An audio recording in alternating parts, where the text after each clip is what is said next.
हे आहे आपट्याचं झाड. आपट्याची झाडं आता सध्या तरी दुर्मिळ दिसतात आपल्याला. हे झाड पहा, शेंगांनी किती लगडलं आहे. त्याचा मी आता आजपासून प्रयोग चालू करत आहे, उपक्रम चालू करत आहे. शेंगा तोडून त्याच्या बिया काढून त्या परिसरामध्ये त्या बिया मी टाकणार आहे. या आपट्याच्या शेंगा आम्ही आमच्या लहानपणी खायचो. असं गोडसर त्याची चव असते.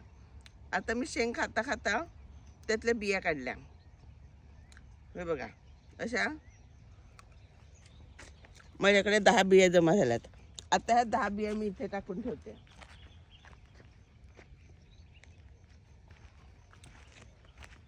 पावसाळ्यात पाऊस पडला की ह्या 10 पैकी 3-4 जरी रुजल्या तरी माझा हेतू साध्य होईल असं मला वाटते.